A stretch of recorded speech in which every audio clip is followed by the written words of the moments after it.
Hello friends, यह UPPSC, BPSC, RO, TGT, PGT या जितने भी अन्य एग्ज़ाम हैं सभी के लिए इतिहास का टेस्ट सीरीज़ है।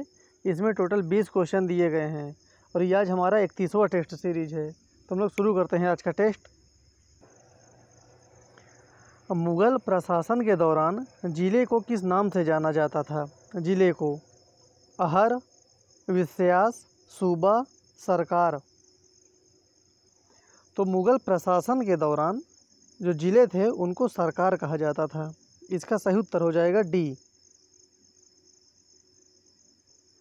निम्नलिखित युग्मों में कौन सा एक सही सुमेलित नहीं है? जो गलत है वो बताना है। Jahangir, William Hawkins, Akbar, sir Thomas Roe, Shahjahan, Tavernier, Aurangzeb, Manucci. जो एक गलत है इसका सही उत्तर हो जाएगा बी। बी का सर थॉमस रो ये गलत है, बाकी अन्य तीनों सही हैं। सर थॉमस रो 1615 से 1619 के बीच में जहांगीर के काल में मुग़ल दरबार में आया था। सुरक्षा प्रकोष्ठ की नीति संबंधित है। ये सुरक्षा प्रकोष्ठ की नीति किससे संबंधित है? इसके अलावा ये भी जानना है ये सुरक्षा प्रकोष्ठ होता क्या है, ये भी काफ़ी इम्पोर्टेंट है। वारेन हेस्टिंग से, लॉर्ड डलहौजी से, हेनरी लॉरेंस से या लॉर्ड हेस्टिंग से? ये वर्ड ध्यान देना है, वारेन हेस्टिंग और लॉर्ड हेस्टिंग ये दोनों अलग अलग हैं। इसका सही उत्तर हो जाएगा ए, Warren Hasting.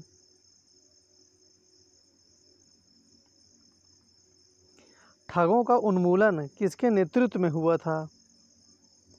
Lord Clive, captain Sleeman, Lord Minto, Alexander Burns. तो जो ठगों का उन्मूलन हुआ था वो हुआ था कैप्टन स्लीमैन के नेतृत्व में। इसका सही उत्तर हो जाएगा बी। भारत संघ, जिसको इंडियन एसोसिएशन भी कहते हैं, इसके संस्थापक कौन थे? दादा भाई नौरोजी, बाल गंगाधर तिलक, ए.ओ. ह्यूम, सुरेंद्र नाथ बनर्जी। भारत संघ के संस्थापक थे सुरेंद्र नाथ बनर्जी। इसका सही उत्तर हो जाएगा डी। सुरेंद्र नाथ बनर्जी को किस वर्ष भारतीय सिविल सर्विस से हटाया गया था?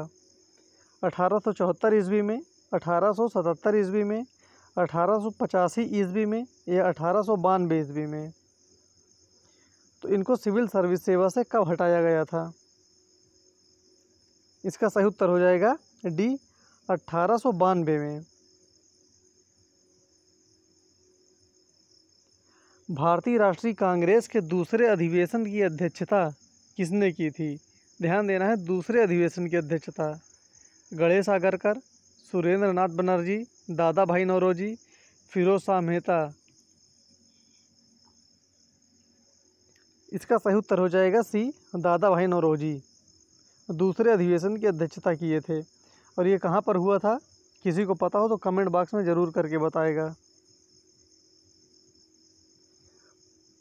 प्रथम विश्व युद्ध के दौरान सक्रिय होने वाले गदर क्रांतिकारियों का आधार स्थल था मध्य अमेरिका, उत्तरी अमेरिका, पश्चिमी अमेरिका या दक्षिणी अमेरिका? ये क्वेश्चन आ भी चुका है, इसलिए ये काफ़ी इम्पोर्टेंट प्रश्न भी है। इसका सही उत्तर हो जाएगा सी, पश्चिमी अमेरिका।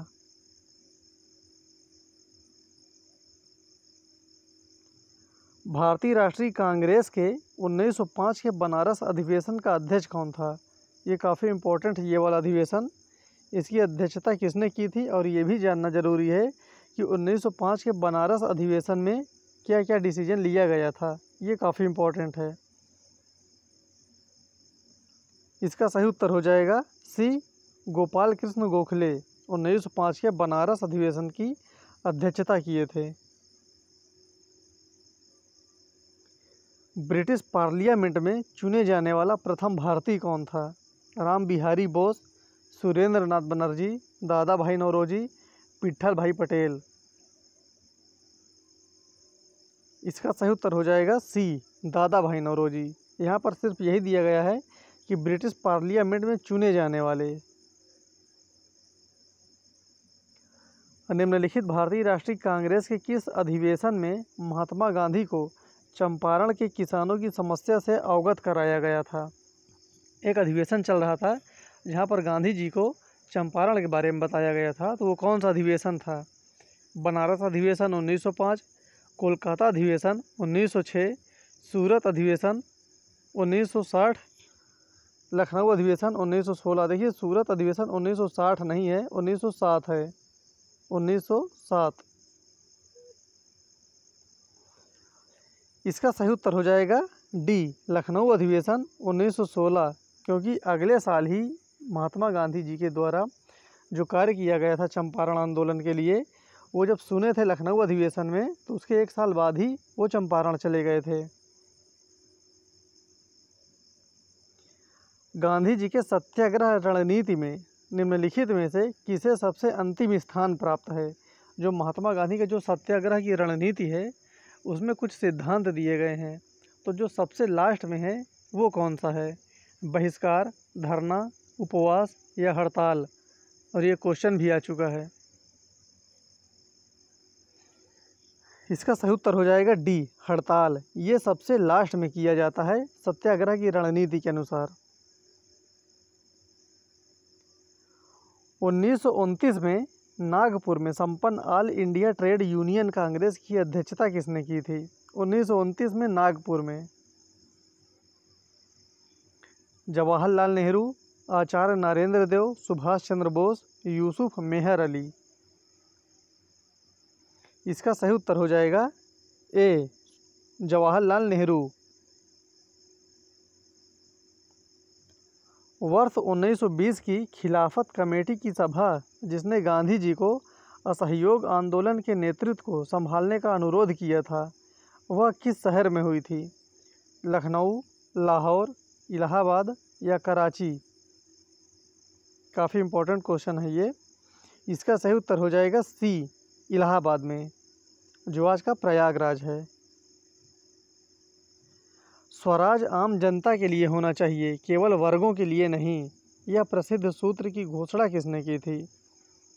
CR दास ने, C राजगोपालाचारी ने, मोतीलाल नेहरू ने, गोपीनाथ साहा ने?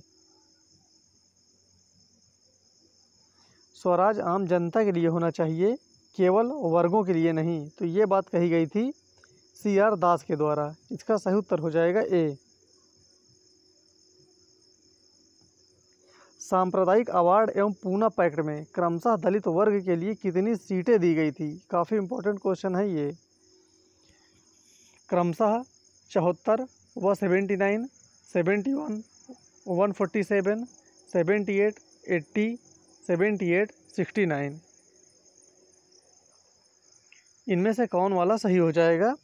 तो इसका सही उत्तर है बी, 71 और 147। इतनी सीटें दलित वर्ग के लिए आरक्षित कर दी गई थी। ऑल इंडिया अनटचेबिलिटी लीग बाद में जिसका नाम बदलकर हरिजन सेवक संघ हो गया था, इसके प्रथम अध्यक्ष कौन थे? हरिजन सेवक संघ के अध्यक्ष कौन थे और इसका पहले नाम क्या था? All India untouchability league.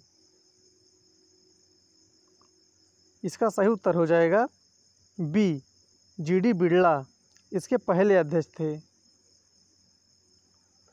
Poona pact पर हस्ताक्षर किए थे, पूना पैक्ट पर किसने हस्ताक्षर किया था? बहुत इंपॉर्टेंट क्वेश्चन है ये, इस पर काफ़ी विवाद भी रहता है। गांधी जी एवं लॉर्ड इरविन, गांधी जी एवं जिन्ना, गांधी जी एवं सुभाष चंद्र बोस, गांधी समर्थक एवं अंबेडकर? तो जो पूना पैक्ट पर हस्ताक्षर हुआ था वो होता गांधी समर्थक एवं अंबेडकर के मध्य। यहाँ पर ध्यान देना है, गांधी जी ने हस्ताक्षर नहीं किया था, ये भी क्वेश्चन पूछता है। तो गांधी जी ने पूना पैक्ट पर हस्ताक्षर नहीं किया था, जबकि इनके ऊपर काफ़ी दबाव था हस्ताक्षर करने के लिए। निम्न में से किस एक प्रदेश में 1935 के अधिनियम के अंतर्गत कांग्रेस की मंत्रिपरिषद का गठन नहीं हुआ था? बिहार, मद्रास, उड़ीसा या पंजाब? इसका सही उत्तर हो जाएगा डी, पंजाब में। 1935 के अधिनियम के उपरांत 1937 में हुए चुनावों में गठित कांग्रेसी मंत्रिमंडलों का कार्यकाल था। कितने दिनों तक चला था इनका कार्यकाल? 20 माह के लिए, 22 माह के लिए, 24 माह के लिए या 28 माह के लिए? ये भी प्रश्न आया है। इसका सही उत्तर हो जाएगा डी, 28 माह के लिए इनका मंत्रिमंडल चला था। तो इस प्रकार आज हमारी ये 20 क्वेश्चन कंप्लीट हो गए। फिर मिलते हैं अगले वीडियो में, तब तक के लिए धन्यवाद।